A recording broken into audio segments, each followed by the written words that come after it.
안녕하십니까. 제가 방송하면서 MBC에서 단독 보도한 걸 또 이게 방송하는데요. MBC가 이제 그 좌파 중에 좌파잖아요. 여기에서 이제 단독으로 김병기, 민주당의 김병기 의원의 그 부인하고요. 그 다음에 그 국정원의 기획조정실장하고 통화, 녹취록을 이게 그 MBC가 단독 입수해서 보도했습니다. 이러면 이게 끝난 거예요. 이게 왜 중요하냐면 제가 김병기하고 서영교 두 명이 원내대표 나왔다 했잖아요. 당대표는 박찬대하고 정청래가 좀 거론되고 있고, 근데 원내대표는 김병기하고 그 다음에 그 서영교 둘이가 이제 경합하고 있잖아요. 근데 아무래도 이게 김병기가 좀 더 유리하다. 이재명 명심이 조금 더 실려있다. 제가 이렇게 취재를 해가지고 방송했는데, 이런 게 터져버리면 이제 그 서영교가 원내대표 어부질이 하지 않을까, 이렇게 예상이 됩니다. 김병기 아들 문제는요, 제가 이제 그 홍장훈의 그 메모, 이번에 그 공작, 이때도 이게 제가 좀 상세하게 몇 번 말씀을 드린 적이 있습니다. 국정원에서는 이제 그 워낙 그 많이 알려진 일인데, 이게 직접 녹취록이 나온 거예요. 뭐냐, 원래 이제 그 김병기가 국정원 사람이잖아요. 삼선 의원이 동작에. 그런데 그 김병기 아들이 2014년, 팩트만 말씀드려요. 2014년 국정원 신입 공채를 하는데, 거기 보통 7급으로 들어오죠. 신입들, 국정원은. 거기에서 이제 그 서류와 필기, 면접 시험을 다 통과했는데, 근데 이거 신원조회를 해가지고 신원조사에 탈락을 했어요. 그게 아마 그 김병기나 또 그 부모 입장에서는 좀 억울하게 엄청 느끼겠죠. 필기 시험하고 이제 면접이 됐는데, 신원조회에서 이게 아마 뭐 그 당시는 또 여당인지 야당인지 2014년은 박근혜 대통령 정권 때잖아요. 따라서 이게 본인들은 좀 이게 억울할 수는 있겠다는 생각 들어도, 하여튼 뭐 이유가 있으니까 신원조회에서 탈락했지 않겠습니까? 김병기도 이게 말이 많았거든요. 국정원에서. 그러니까 이제 그 아들이니까 또 이게 논란이 있었겠죠. 하여튼 그거는 탈락했단 말이에요. 일단 탈락. 그런데 이제 정권이 바뀌니까 이게 억울하죠. 정권이 또 바뀔 수가 있잖아요. 박근혜 대통령 때 2014년이니까 탄핵하면 2016년 뭐 이렇게 되잖아요. 그런데 그 계속요. 그 다음에 2015년 필기시험 떨어지고 16년에 또 떨어진 거예요. 그러니까 이제 그 억울하게 신원조회에서 한번 떨어지고, 그 다음에 2년 연속 시험에서 떨어진 거예요. 필기시험에서. 그러니까 이제 그 아들이 국정원에 가고 싶겠지. 아버지도 국정원에 있었고. 그러니까 이제 그 여러 이제 그 압력을 넣었겠죠. 그래서 이제 결국 어떻게 되냐. 결국은 이제 그 나중에 아마 경력자들 있잖아요. 실제 그 신입 시험 보는 게 있고, 또 이게 경력직은 그냥 시험 안 보고 필기시험 채용하는 경우도 있잖아요. 이래가지고 이게 그 채용이 된 것입니다. 그러니까 이게 엄청난 특혜인 거죠. 말도 안 되는 게 특혜입니다. 이때쯤, 이게 2016년 7월달 통합니다. 2016년 7월이면 이제 그 박근혜 대통령 레임덕 막 탄핵 국면이잖아요. 2017년에 그 우리 대선했으니까. 그러니까 이제 정권이 무너지면서 완전히 이제 김병기가 다시 살아나는 거죠. 민주당 정권이 되니까 문재인. 아마 그때쯤 되겠죠. 2016년 7월에 김병기 의원의 부인이 이모 씨하고요. 이모 씨. 그리고 이제 그 당시에 국정원 기조실장 이헌수 국정원의 기조실장하고 그 다음에 김병기 부인하고 통한 녹음 파일입니다. 야, 이게 어떻게 녹았을까? 어느 쪽이 MBC에 누가 줬을까? 기조실장이 녹음을 해가 준다? 그건 그렇게는 안 보거든요. 그런데 그 부인이 녹음해가 MBC 갖다 줄 일도 없잖아, 자기한테. 하여튼 불가사의합니다. 어떻든 저떻든 이게 MBC에 들어갔다는 게 중요합니다. 그 입수 경위는 참 이게 불가사의합니다. 둘이가 통화했을 텐데 둘 다 주진 않았을 수 있는데 누가 준지는 이게 모르죠. 그는 이제 또 다른 뭐 보좌진도 여러 명이 있을 수 있으니까 그건 모르겠어요.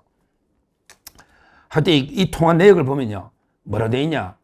김병기 부인 이모 씨가 자기는 이제 김병기의 안 사람이다. 자기 부인이다. 소개하고요. 2년 전에 우리 아들이 국정원 필기시험, 체력시험, 면접 다 합격했는데 왜 말도 안 되게 그 신원조에서 탈락시키냐. 우리 아들 인생을 망치는 게 아니냐. 이렇게 먼저 이야기를 합니다. 그러면서 그 이번에는 이제 그 신입사원은 두 번 다 떨어졌으니까 2013년 떨어 15, 16 다 떨어져 버렸잖아. 떨어지고 나서 그 통화한 거죠. 2016년이니까 7월 달이니까. 그래서 이번에도 프로세스만 필요하다고 해서 정말 믿고 있었는데 근데 이게 너무 속상하고 견딜 수가 없다. 믿고 이제 했는데 이번에도 이게 또 안 됐다 이거죠. 두 번이나 떨어졌으니까 이렇게 이야기를 합니다. 그러면서 실장님께 확답을 못 들으면 안 될 것 같아서 결례를 무릅쓰고 전화드렸다. 그런데 기획실장이 뭐랬냐. 여러 가지로 했었는데 생각지도 못한 부분이 있었다. 그래서 상당히 항의를 하니까 김병기 세긴 세잖아. 국회의원이고 또 국정원 출신이니까. 그러니까 항의죠. 뭐. 하소연하고 항의하니까. 그러면서 뭐랬냐. 이현수가 이렇게 이야기합니다. 뭐랬냐. 2년 전에 신원조사했던 부분에 문제가 있는지 검토하고 있다. 그러니까 2년 전에 떨어뜨린 게 억울하게 신원조회를 잘못해가 떨어뜨린지 법적으로 구제할 방법이 있는지 이걸 검토하고 있다. 요걸 이야기해 주면서. 근데 그거야 이미 신원조회 떨어진 거 아니에요. 2년 전에. 그러면서 요 말이 나옵니다. 경력직으로 추가 인원을 뽑을 건데 이때 당신 아들을 염두에 두고 우리가 경력직으로 추가 인원을 뽑을 것이다. 그러면서 아들 쭉 하면서 혼자만 경력직 뽑으면 문제가 있기 때문에 10명에서 한 20명 정도를 뽑으면서 경력직을 뽑겠다. 이렇게 이야기합니다. 그러면서 원장님께 다 보고드리고 한다. 올해 안에 처리할 테니 염려하지 말고 한 번만 더 믿고 기다려달라. 책임지고 하겠다. 야, 이게 뭡니까? 경력직으로. 근데 경력이 돼서 2년 전에 떨어졌잖아. 그 다음에 두 번이나 필기시험 떨어졌잖아. 아무 경력이 없는데 경력직으로 뽑는 게 말이 웃기잖아요. 아무런 경력이 없잖아요. 국정은 경력이 없잖아. 그런데 이걸 뽑는데 혼자 뽑으면 의심나니까 10명에서 20명 뽑을 때 제일 먼저 깨워주겠다. 이게 뭡니까?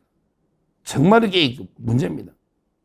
그러면서 그 시점에 대해서는 합격자 발표는 조금 늦게 1월 교육은 5개월짜리고 3월 교육은 1년짜리인데 3월에 들어갈 수 있도록 차질 없도록 하겠다. 이런 식으로. 그러니까 이제 김병기 부인이 한 번만 더 믿겠다. 이렇게 통화 끝난 거예요. 그리고 이게 실제로 통화 있고 나서 4달 뒤에 국정원은 경력 공개 채용을 시작했고 아들이 국정원에 합격했다. 이게 채용 비리도 이런 게 있습니까? 와, 경력직이냐고. 시험도 다 떨어지는데 3번 떨어지는데 경력직이다? 말도 안 되는 게 이야기죠. 이거 엄청난 일입니다. 김병기가 국정원 정보위원회에 간사하면서 우리나라에 정보를 좌지우지했고 그렇잖아요. 그 다음에 이번에 원내대표 가장 유력한 후보 원내대표가 보통 자리냐고. 박찬대 원내대표처럼. 그런데 이런 엄청난 일이 소리 소문 없이 국정원에서 파다했죠. 저도 국정원에 아는 사람이 많으니까. 이게 적나라하게 녹취록으로 드러났고 이게 MBC에서 보도해버렸다. MBC는 좌파 중에 좌파잖아. 그럼 이게 좌파에서는 난리 난 거죠. 그러니까 이제 제가 보기에 김병기가 상당히 코너에 몰리지 않을까. 저는 이런 생각이 드는데 아마 이걸로 원내대표는 끝났지 않을까. 원래 팽팽했거든요. 서영교가 인지도는 높죠. 서영교. 하여튼 이걸 보면서 저는 옛날에 우리 진짜 문재인이 아들 있잖아. 귀걸이하고 1억씩 몇 줄 써가지고 고용정보원에 들어간 문준용이도 생각나고요. 그 다음에 모든 7대 스펙 위조해가지고 의대 대학원에 의전은 조민도 생각나고요. 그 다음에 이번에 14일날 결혼하는 이재명의 아들 이동호. 와, 결혼하는데 직업이 없대. 원래 강원도에서 영어 학원에 강의한다더니 직업도 없는데 전재산 390만원 삼천각에서 청첩장까지 있더라고. 한번 봅시다. 이거 감시해야지. 이번에 우리 헌재의 정영식 주심재판관 아들도 엄청나게 호화결혼식을 코엑스에서 했잖아. 그러면서 축의금들을 얼마 냈냐고. 대통령 아들이 결혼하면 가야 되나 말아야 되나 돈을 얼마 내야 되느냐. 우리가 눈을 부릅뜨고 김영란법이 살아있거든요. 감시를 해야 되는데. 근데 김병기 아들 국정원에 이걸 3번이나 떨어지는 걸 경력적으로 이렇게 미리 짜고 채용을 한다. 우리 국정원이 이렇게 쓰고 되겠습니까? 이거야말로 명백한 불법으로 철저한 수사를 통해서 규명할, 이거 채용 불법은요, 중요한 업무방해죄입니다. 채용 불법은 분명히 진상을 규명해서 완전히 뿌리 뽑아야 되는 거죠. 이거는 심각한 저는 범죄입니다. 우리 국정원에 가겠다는 신입생들 얼마나 지원자들이 많습니까? 근데 이렇게 아버지가 국정원 출신의 국회의원에 대해서 이렇게 말도 안 되게 특혜, 이건 불법 채용이다. 불법 채용. 경력직도 아니고 또 경력직인데 미리 짜고 하잖아요. 이거는 말도 안 되는 게 그 비리다. 오늘 엄청난 게 MBC에서 단독 놓았다. 그래서 제가 이게 MBC 좌파 방송이지만 소개하는 거예요. 좌파들이 이렇다.